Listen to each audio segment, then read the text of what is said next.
اچھا نا سر، مجھے آج نا ایک بڑا عجیب سا نا خواب آیا ہے۔ میں اپنی نا فیکٹری کے اندر نا صحن میں سویا ہوا تھا، تو خواب یہ آیا ہے کہ گرمی مجھے لگی، میں نے منجی اپنی باہر نکال دی۔ خواب کے اندر اتنی زیادہ تیز بارش ہوئی ہے، اور اس بارش کے ذریعے نا اوپر سے اس طرح آگ نیچے آنا شروع ہوگی، جس طرح ہم وہ لوہا گرم کرتے ہیں نا، تو وہ لوہا کا پانی کی طرح جیسے وہ باہر نکلتا ہے، گرم گرم وہ لوہا، اسی طرح نا اوپر سے آسمان سے بارش کے ذریعے وہ آگ آنا شروع ہوگی۔ تو خیر میں سویا ہوا تھا، میری منجی کے ساتھ گر رہی تھی، میں بہت ڈر رہا تھا۔ تو مجھے نہیں سمجھ آئی، ایک ساتھی آیا، اس نے مجھے کھڑا کی ہے، ضعیف عمر کا تھا، مجھے نہیں پتا وہ کون تھا یا کون نہیں تھا۔ اس نے نا میرے اوپر کوئی چیز ڈالی ہے، کپڑا وغیرہ تھا کوئی، تو وہ مجھے اندر لے گیا۔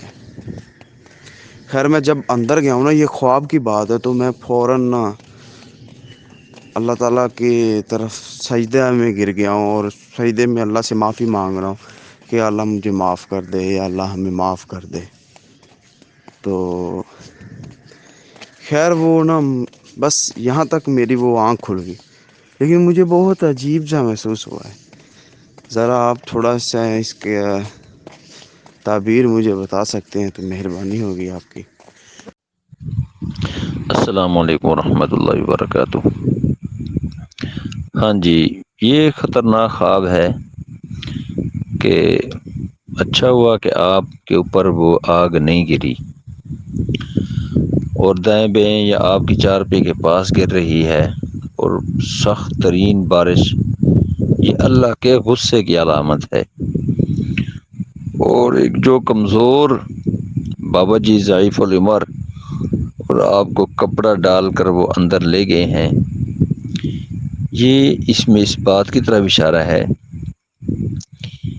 کہ اعمال کے لحاظ سے ہم سب کمزور ہیں۔ یہ کمزور عمل ہے جو اس طوفان میں، اس خطرناک طوفان میں آپ کو بچا رہا ہے۔ یاد رکھو، اللہ تعالیٰ کو اس بندے کی زندگی میں نا سب سے جو غصہ آتا ہے نا، انسان کی بدعمالیوں پر آتا ہے، انسان کی غلط کاموں پر غصہ آتا ہے، پھر خصوصاً وہ کام جو ہم کسی کو نقصان دیتے ہیں، نقصان والے کام کرتے ہیں اور کسی کو تنگ کرتے ہیں۔ تو اللہ تعالیٰ نے آپ کی حفاظت فرمائی ہے، اور کمزور دیکھیں ہمارے اعمال بالکل بھی نہیں ہے، اور کسی یعنی وقت کوئی ہم سے چھوٹی موٹی سی نیکی ہو جاتی ہے، وہ چھوٹی نیکی کمزور سے کمزور نیکی کتنی کامیاب ہے کہ آپ کو اس طوفان سے نکال کر لے گئی، اور آپ یعنی جس طرح آپ اس آگ کی سختی بتا رہے ہیں، تو ایک منٹ بھی آدمی نہیں برداشت کر سکتا، سیکنڈ بھی۔ تو بھائی بات یہ ہے کہ اللہ کا عذاب بہت قریب ہے، اللہ پاک کو سخت غصہ ہے، اور غصہ ہمارے بدعمالیوں کی وجہ سے ہے۔ اور اگر ہم بچ سکتے ہیں نا، یہ جو چھوٹی چھوٹی نیکی ہیں نا، یہ ہمیں بچا سکتی ہیں بڑے عذاب سے۔ تو کیوں نہ ہو کہ ہم آج سے اپنی اصلاح کریں، اور ہم اپنی اصلاح کی فکر کریں، ہم غور کریں، ہماری وجہ سے کسی کو تکلیف تو نہیں ہو رہی، ہماری وجہ سے کوئی پریشان تو نہیں ہو رہا، یا ہمیں ایک دوسرے کے ساتھ جو تعلق یا واقفیت کی بنیاد پر یعنی ایک دوسرے کے ساتھ بھلائی کرنی چاہیے تھی، وہ ہم نہیں کر رہے۔ ایک اس کی یہ تعبیر ہے۔ دوسرا، کیونکہ میں کوئی آپ سے دور نہیں ہوں، آپ کے گھر کے تمام افراد کو میں جانتا ہوں، گھر کے احوال حالات کو بھی جانتا ہوں۔ آپ گھر کے واحد کفیل ہو، اکیلے کفیل ہو، یعنی گھر کی کفالت آپ اٹھا رہے ہو اور کوئی نہیں ہے۔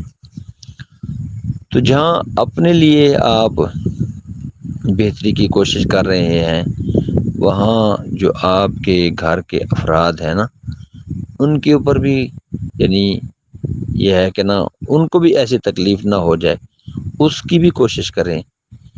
یعنی آپ نے جس طرح ایک عالم آدمی نا یا ایک نیک آدمی سب لوگوں کی فکر کرتا ہے، اسی طرح ہم اپنی زندگی کے اندر اہل محلہ کی بھی یعنی کہ نا وہ خبر رکھیں، اہل محلہ کی بھی تکلیف کا احساس رکھیں، اور گھر کے افراد ہیں دوسرے کہ ان کو کسی وجہ سے تکلیف تو نہیں ہو رہی، یا ان کا کام ایسا تو نہیں ہے جس کی وجہ سے ہم اللہ کے عذاب کا مستحق بنیں۔ کیا کتنا اللہ کی طرف یہ سمجھانے کے لیے کافی نہیں ہے کہ اتنی سخت بارش ہے، اور بارش کے اندر اتنی تپش اور سخت یعنی کہ پانی، گرم پانی گر رہا ہے، تو سمجھ لیں کہ ہمارے ارد گرد کا ماحول ایسا ہو چکا ہے جس سے اللہ کو ناراضگی آ سکتی ہے، اور اللہ کی ناراضگی آ رہی ہے۔ تو وہ کمزور سا بندہ، یہ آپ کا عمل ہے، کیونکہ ہم مسلمان ہیں، پیارے نبی صلی اللہ علیہ وسلم کی امتی ہیں، پیارے نبی صلی اللہ علیہ وسلم کی دعا ہے۔ پھر کبھی ہم درود شریف پڑھ لیتے ہیں، کبھی ٹوٹی پھوٹی نماز پڑھ لیتے ہیں، کبھی وضو کر لیتے ہیں، کبھی کسی کو راستہ بتلا دیتے ہیں، کبھی کسی راستے سے تکلیف دہ چیزیں ہٹا دیتے ہیں، تو یہ چیزیں ہماری حفاظت کا ذریعہ ہیں۔ یہ چھوٹی چھوٹی چیزیں ہم ان کو بھی نظر انداز نہ کریں، چھوٹی نیکیوں کو، اور ہمت کریں بڑی نیکیاں کرنے کی طرف ہم رغبت کریں، ہم کوشش کریں۔ اللہ ہم سب کو، مجھے اور تمام عالم اسلام کو، تمام امت کو ہدایت نصیب فرمائے۔ اللہ تعالی ہم سب کو معاف فرمائے۔ السلام علیکم۔